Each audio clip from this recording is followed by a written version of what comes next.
langsung mukanya itu kayak berubah pucat gitu, dan kemudian kelihatan ada darah yang menetes di telinganya.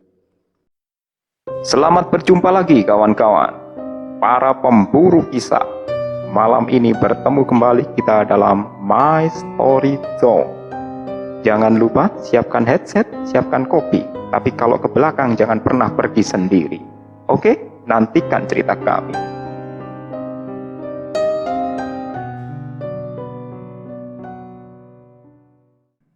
Halo sobat pemburu kisah, selamat datang lagi di My Story Zone, kumpulan cerita-cerita misteri dari para kontributor maupun pengalaman pribadi. Pada fragmen kali ini, kami menyajikan cerita misteri yang tentunya akan menemani malam kalian. Tetap bersama rekan di sebelah saya, Kang Surya. Dan rekan di sebelah saya yang hari ini tambah istimewa penampilannya, Pak Jack. Oke, Kang Surya, gimana kabarnya malam ini? Ya, baik. Hari ini sedikit bersemangat. Ya, semoga yang memantau acara ini tetap semangat juga ya. Ya, semoga. Oke, Kang Surya, ngomong-ngomong, kali ini cerita apa ini yang akan diberikan kepada para sobat pemburu kisah? Ya, seperti biasa, kisah-kisah yang saya kumpulkan dari teman-teman, teman dekat ataupun juga teman-teman yang memang sering sharing kisah dengan saya. Kali ini kisah dari teman sekolah saya yang sudah lama kita nggak berjumpa, tapi saya masih ingat kisahnya seperti apa gitu. Oke, silakan Kang Surya ceritanya. Oke, saya mulai ya, mungkin gambaran. Teman saya ini kebetulan waktu itu jadwalnya dia pulang kerja karena kerjanya ini shift-shiftan, jadi ada shift pagi, shift siang, malam. Pada suatu hari dia pulang agak larut malam. Nah, rumah teman saya ini memang ya masih dekat dengan rumah saya di pinggiran kota ya, di Jawa Timur. Memang area rumahnya itu kalau dia pulang harus melintasi rel kereta. Ya, rel kereta yang agak istimewa gitu. Kenapa saya sebut istimewa? Karena memang ada jembatan rel kereta ya, seperti di Jawa Timur mungkin teman-teman sudah paham ya. Jembatan rel kereta itu kan ya sempit, terus rangka-rangka baja gitu, kemudian juga bawahnya langsung kalau pas dengan sungai yang dalam kayak ada jurangnya gitu. Ya mungkin agak sulit dilewati orang gitu, kalau kecuali dia berani meloncat di antara masing-masing besi atau kayunya rel kereta penyangganya itu. Jadi ya buat teman-teman yang takut dengan ketinggian, ya itu sangat serem sekali melihat dua rel yang dengan bantalan-bantalan keretanya, tapi lubang-lubang itu tembus sampai melihat sungai di bawahnya. Nah, kebetulan rumah dia itu harus melintasi jalan di sepanjang rel itu. Nah, karena pulangnya larut malam, suatu hari ada kisah yang sepertinya menghantui dia terus dan dikisahkan kepada saya. Oke, saya mulai saja ya. Pada suatu malam, dia baru saja pulang kerja. Itu sekiranya itu mungkin sebelum jam 11, jam setengah 11 gitu ya. Untuk daerah-daerah pinggiran kota, ya ibaratnya jam-jam seperti itu sudah membuat kondisinya sudah sangat sepi. Apalagi dia itu pinggiran kota yang masih memasuki desa, terutama ini mungkin saya sebutkan aja ya, jadi di rel sepanjang rute kereta Surabaya Blitar itu kan masih banyak desa-desa yang memang ya dilintasi rel kereta dengan sungai-sungai yang dalam di bawahnya. Nah, kebetulan dia melintasi area itu dengan berjalan kaki karena dia memang tidak membawa kendaraan. Nah, ketika sedang berjalan memasuki area gang rumah, dia pandangan matanya itu menangkap sesuatu yang menurut dia itu wajar tapi tidak normal. Nah, wajar karena memang di area rel di atas jembatan itu kerap kali dipakai orang untuk menyeberang. Jadi orang itu beberapa orang yang mungkin sudah terbiasa dengan rute itu, dia berjalan menyeberangi rel itu mudah saja karena memang itu rute potong kompas ya. Ya, yang penting tidak terperosok gitu aja. Namun yang tidak normal adalah dia melihat ada orang yang melewati itu di tengah malam yang gelap dan pencahayaan minim, hanya lampu-lampu di gangnya itu lampu-lampu kecil untuk penerangan gang dan sedikit di rel pinggiran rel kereta itu. Ya, dia sebenarnya merasa aneh, tapi karena mungkin pikirannya dia positive thinking, mungkin ada orang yang sedang jalan atau kemalaman seperti dia juga yang pulang dari kerja kemudian potong kompas melewati rel itu tadi. Dia semakin berjalan, namun perasaannya semakin tidak enak. Sepertinya orang ini membutuhkan bantuan. Dia melihat orang itu mondar-mandir di atas rel. Ini orang kenapa? Dia berpikir demikian.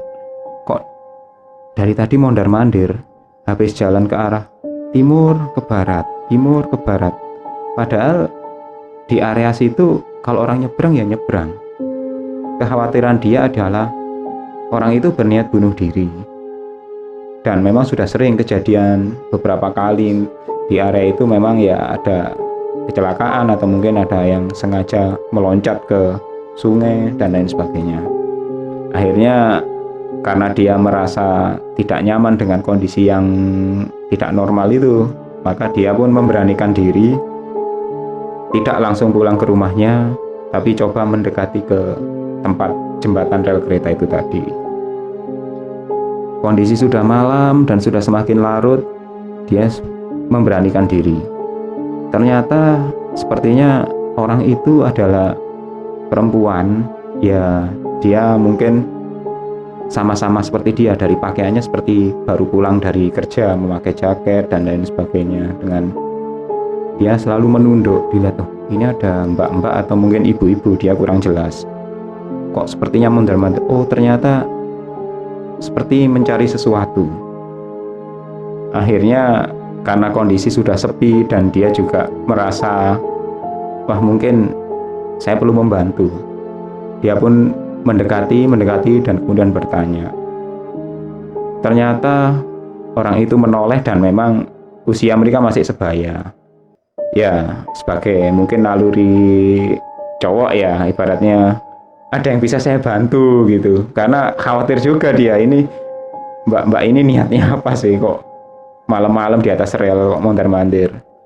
Ternyata ya wanita itu sepertinya memang menyatakan bahwa sedang mencari barangnya yang hilang. Nah, barangnya yang hilang. Akhirnya dia pun bertanya, hilangnya gimana? Kok bisa dicari di sini? Jatuh katanya. Jatuh. Ya sudah, dia pun menanyakan, perlu saya bantu pakai penerangan HP atau dicari dengan pakai penerangan HP? Dia bilang, yang jatuh HP saya gitu. Ya udah, akhirnya dibantu. Dia memberanikan diri menyalakan HP. Dicari di antara bebatuan dan juga kemudian di area yang di tengah rel maupun di samping rel tidak ketemu. Dan mbak-mbak itu masih menyatakan bahwa hilangnya kalau nggak salah di area tengah jembatan. Wah, kalau hilang di situ ini berbahaya sekali. Kalau HP jatuh di situ sudah pasti masuk ke sela-sela rel dan pasti hilang. Ya, akhirnya perempuan itu seperti pasrah dan agak gimana gitu, seperti menyesal atau apa dari wajahnya. Kemudian dia bercerita juga, sebenarnya saya ingin langsung mencari malam ini, tapi saya takut ini sudah malam. Ya iyalah sudah malam, karena selain di sini juga banyak penampakan gitu. Lebih baik dicari besok pagi aja, dan itu pun sudah agak sulit karena selain kondisinya bawah itu sungai yang berair seperti itu, ya agak sulit lah barang elektronik jatuh di situ juga bakal bisa ditemukan kembali. Nah, pada saat itu memang suasana mulai terasa dingin dan tidak enak gitu. Nah, teman saya itu tahu kalau suasana seperti ini biasanya sebentar lagi ada yang muncul, yang hal-hal yang tidak semestinya itu muncul, hal-hal yang benar-benar dia takuti itu bakal muncul. Nah, sementara wanita itu juga sepertinya juga merasa. Akhirnya teman saya menyatakan, "Mbak, mending sudah deh pulang saja, rumahnya mana saya anter. Yang penting jangan nyari sekarang, ini sudah suasananya saya sudah merasa nggak enak." Jadi sudah mulai terasa dingin, kemudian jam-jam segitu itu khawatir ada kereta melintas secara mendadak, itu akan beresiko sekali. Akhirnya teman saya mencoba menawari, "Kalau mbaknya takut, ayo saya antar." Tapi dia itu bilang, "Saya harus ketemu hari ini," katanya. Suaranya kan ya agak memohon, berbelas kasih. Harus ketemu hari ini, harus malam ini, harus saat ini saya temukan. Karena katanya di HP itu ada banyak pesan atau rekaman yang penting bagi dirinya. Sangat-sangat penting bagi dirinya. Nah, teman saya akhirnya karena sebagai nalurinya laki-lakinya ingin membantu, tapi karena dengan kondisi malam yang semakin larut dan dia yakin sebentar lagi kalau ada hawa-hawa dan bau-bau seperti ini, itu pasti akan ada penampakan di area sini. Akhirnya dia pun menyatakan kepada mbaknya, "Mbak, daripada resiko, dia tidak bilang bahwa di sini ada resiko nanti ada hantu atau ada apa. Dia tidak pernah berpikir seperti itu.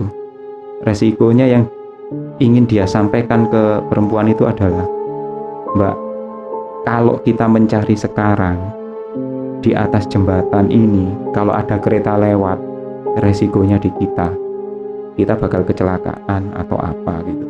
Padahal di pikirannya teman saya itu, "Mbak, ayo wes pulang saja, daripada sebentar lagi ada penampakan muncul." Dia sudah berpikir sudah macam-macam, tapi perempuan itu tetap tidak mau. Dia malah diam saja dan semakin menunduk. Teman saya khawatir, wah ini sepertinya menangis ini. Perempuan ini kayaknya nangis kalau dibiarkan seperti ini, karena sudah hilang itu HP kalau jatuh di situ. Akhirnya dengan sedikit memaksa dia bilang, "Mbak, sebentar lagi ada kereta lewat. Jam segini kereta mau lewat, daripada resiko, sudah ayo kita pulang saja." Dia menyatakan ada kereta lewat karena dia tidak mau cerita bahwa, "Mbak, bentar lagi akan ada yang muncul." Dia nggak mau bercerita seperti itu. Dan akhirnya wanita itu pun akhirnya berkata, "Ini penting bagi saya. HP itu sangat penting bagi saya sekarang." Akhirnya teman saya pun mulai merasa tidak enak. Kok bisa sih Mbak HP-nya hilang di sini? Dan kenapa itu HP harus dicari sekarang? Akhirnya perempuan itu bilang, dia kan sambil menunjukkan wajah yang sedih. Dia berkata, "Soalnya HP-nya itu hilang waktu ada kereta yang melintas." "Loh, kok bisa? Mbaknya naik kereta terus HP-nya jatuh?" "Enggak, waktu kereta melintas saya lagi nelpon pakai HP itu." Habis berkata itu, langsung mukanya itu kayak berubah, pucat gitu. Dan kemudian kelihatan ada darah yang menetes di telinganya. Teman saya sudah terdiam.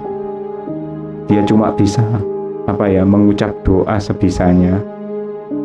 Apalagi ketika melihat wajah wanita itu sudah mulai katanya mewek gitu, mau menangis, tapi yang keluar itu matanya itu keluar darah sambil bola matanya itu kayak mau copot gitu. Akhirnya teman saya berusaha lari, tersaruk-saruk, sudah tas ranselnya entah jatuh kemana. Dia lari ke rumah tetangga terdekat dan berteriak-teriak di sana minta pertolongan. Barulah kemudian tetangga pada keluar, dan ketika dia menengok lagi ke jembatan sudah tidak terlihat lagi sosok yang tadi menakutinya. Dan ternyata memang infonya tetangga waktu dia masih bekerja, baru saja ada kejadian, ada orang yang katanya entah terlindas atau sengaja bunuh diri. Jadi akhirnya saat itu dia langsung shock, ternyata bisa jadi yang ditemui tadi adalah ya bagian dari kejadian yang sebelumnya waktu dia pulang dari kerja. Dan justru kejadian yang tidak mengenakan itu menimpa dia saat dia tidak mengetahuinya. Waktu pulang langsung terjadi hal seperti itu. Ya, begitulah yang membuat dia kapok untuk pulang malam-malam melintasi rel kereta lagi. Wah, serem juga ya. Ya, seremnya sebenarnya sih kenapa juga nyari HP yang hilang, ternyata masih dipakai waktu hilang. Enggak, tapi naluri cowok memang seperti itu biasanya. Apalagi kalau misalnya lihat ada cewek dan mungkin seusianya, itu pasti secara naluri otomatis ya. Pasti kan sok mendekat, sok baik, Berarti atau sok menawarkan bantuan. berarti Pak Jack juga termasuk seperti itu dong. Nah, itu pattern. Oh. Pattern secara umum kan seperti itu, tapi kan ya bisa saja kita harus lebih hati-hati lah kalau misalnya suatu saat barangkali kita menemukan ada cewek di tepi jalan atau di mana saja, ya kita harus memastikan dulu bahwa itu memang benar-benar bangsa kita. Ya sebenarnya apa ya? Mungkin kalau info dari dan saran dari teman saya tadi, selama segala sesuatunya terlihat normal, ya mungkin tidak masalah. Tapi ketika segala sesuatu terlihat normal tapi tak wajar, atau segala sesuatu yang terlihat wajar tapi tak normal, ya berarti ya harus hati-hatilah. Jangan lupa berdoa. Ya, itu tadi pesannya. Jadi jangan lupa berdoa kemanapun kita melangkah. Walaupun mungkin ya jalan yang kita lalui itu tiap hari kita lewati, Betul. tetap kita harus ingat dan tetap berdoa. Oke, teman-teman sobat pemburu kisah, tadi adalah kisah yang telah dikisahkan dari rekannya teman saya, atau mungkin temannya Kang Surya. Iya. Dan itu mungkin kejadian yang barusan beberapa bulan kemarin ya terjadi. Ya mungkin sudah lewat setahun lah. Oh, sudah setahun. Baik sobat pemburu kisah, sampai di sini dulu. Matikan handphone saat tidur. Dan kalau siaran ini masih kalian dengarkan, berarti Bukan kita. oke, selamat beristirahat dan sampai jumpa. Bye bye. Bye.